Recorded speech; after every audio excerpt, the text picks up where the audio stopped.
तो मैं एक बात और आपके चरण के माध्यम से करना चाहता हूँ कि जिन लोगों ने भी इस देश के शोषितों की बात किया है उनको कुचल दिया गया है।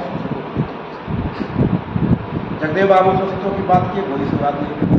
लालू प्रसाद यादव जी शोषितों का बात किए, इनको कैद खाना में बंद करके रख दिया गया। लेकिन यह लड़ाई रुकने वाली नहीं। जो संविधान है, इस संविधान को बचाने के लिए न्यूज़ फॉर बिहार में आप सभी का स्वागत है। अभी हमारे साथ बातचीत करने के लिए राजद के प्रदेश अध्यक्ष, युवा के प्रदेश अध्यक्ष राजेश यादव हैं। सर, सबसे पहले तो हमारे चैनल में आपका बहुत बहुत स्वागत है।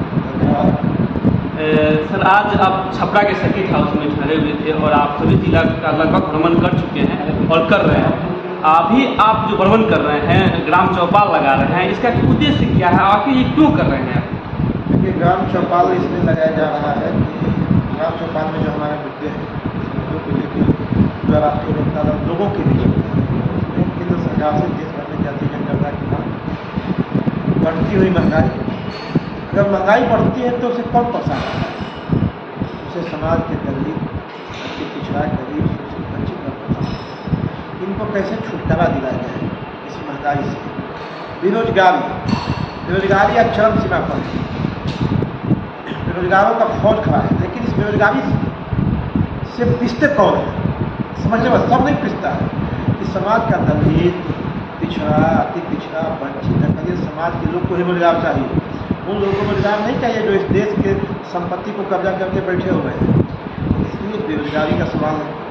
नई शिक्षा नीति, वो शिक्षा नीति जो भारत सरकार लागू की है, अगर वह लागू कर दी है, आने वाले 5 वर्षों के बाद दलित, पिछड़ा समाज में बेरोजगार, अनपढ़ लोगों की एक फौज खड़ा हो जाएगी। गरीबी किनकी बढ़ रही है? मध्यम वर्ग के लोग और गरीब हो रहे हैं। शोषित पीड़ित लोग और जो है उनको भुखमरी के कगार पर है। जिनको 5 किलो अनाज 1 महीना में दिया जाता है। आप समझिए कि किस तरह की गरीबी है। 5 किलो अनाज दिया जा रहा है ये सारे लोगों को, लेकिन केंद्र सरकार सोई हुई है। केंद्र सरकार हाथ पर हाथ धरी हुई है। इसकी साजिश ऐसा केंद्र सरकार क्यों कर रही है? इसी को लेकर हम जनता की अदालत में जा रहे हैं कि भारत सरकार, केंद्र में बैठी सरकार को इन मुद्दों से कोई मतलब नहीं है। चूँकि वो मनुस्मृति को मानने वाले लोग वहाँ बैठे हुए हैं और मनुस्मृति कहता है कि दलितों को, शोषितों को, वंचितों को, पिछड़ों को, दलितों को अपना रोजगार करने का अधिकार है, पढ़ने का अधिकार है, अपना संपत्ति रखने का कोई अधिकार नहीं है। अधिकार भी है जो गुलामी की जंजीर में बांध के रखो। इसलिए वो चाहते हैं कि देश को संविधान के बदलने की जो साजिश बच रही है, तो इसके पहले इसको इतने कमजोर, दिनहीन बना दो ताकि जब हम बदलें तो इसका विरोध नहीं बने। एक छोटी सब्जी वर्णित है, लेकिन बाबा साहब डॉक्टर भीमराव अम्बेडकर ने इस देश को जो संविधान दिया है और इस संविधान का जो ताकत है, सबसे बड़ी अदालत है जनता की अदालत। उन्होंने कहा दिया है, जो ताकत दिया है वोट का अधिकार। वो अधिकार चाहे राजा का बेटा हो, रानी की बेटी हो, या मिस्त्रानी हो, गरीब हो, गुरबा हो, ठेला चलाने वाला हो, सबको एक वोट देने का अधिकार है और उस वोट का मान बराबर है। ये एक ऐसी ताकत है जिसके यहाँ सबको आना ही पड़ता है। हम इसीलिए सबसे बड़ी अदालत में, जनता की अदालत में अपनी बात को रख रहे हैं। राष्ट्रीय जनता दल लालू प्रसाद यादव के विचारों को सबसे बड़ी अदालत में लेकर आई है कि इनको हटाना इसलिए है कि आपके प्रति साजिश कर रहे हैं। चूँकि वो मनुस्मृति के मानने वाले लोग बैठे हुए हैं, इसलिए चाहते हैं कि इनको इतनी गरीबी में, बेरोजगारी में जगह की पीस दो कि अपने हक की बात, न्याय की बात, अधिकार की बात नहीं कर सकें। इसलिए युवा राजा ग्राम चौपाल का तो जिस प्रकार से आपने सारे जितने भी आरोप लगाए हैं केंद्र सरकार पे, आप ही अभी सरकार में हैं, बिहार सरकार में आपकी पार्टी है और आप लोग ये सब समस्याओं को लेकर के आप मतलब बिहार को लेकर विशेष क्या मतलब कर रहे हैं?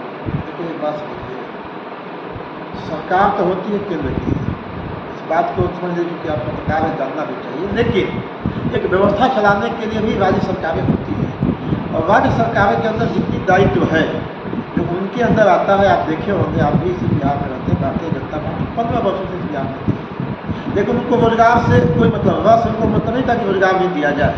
क्योंकि वो मनुस्मृति के मानने वाले लोग थे, उनको रोजगार से क्या लेना देना था। क्योंकि वो तो चाहते थे कि जनता चक्की में पीसे। लेकिन हम लोग ने देखा 2020 में कहा जब हम आएंगे तो जनता की जो मूल समस्या है, जो गरीब, पिछड़े, जो मूल समस्या है, स्वास्थ्य, सिंचाई, रोजगार, इस पर हम काम करेंगे। अब क्यों कर रहे थे कि हम काम करेंगे? अब बीमार होता है तो गरीबों को ही दिक्कत होती है, उनके बाल बच्चे मर जाते हैं, बाकी लोगों को तो इलाज मिल जाता है। इसलिए सरकारी स्वास्थ्य व्यवस्था सही होती है। उन्होंने रोजगार की बात की। रोजगार अभी देखिए, आपको तो जानना चाहिए कि कल बिहार के लिए नहीं, देश के लिए ऐतिहासिक क्षण है। हम लोग के नेता ने जब कहा कि हम 10 लाख लोगों को रोजगार देंगे, क्योंकि नहीं बन पाए, कच्चे कामों से उस पर हम नहीं जाना चाहते हैं।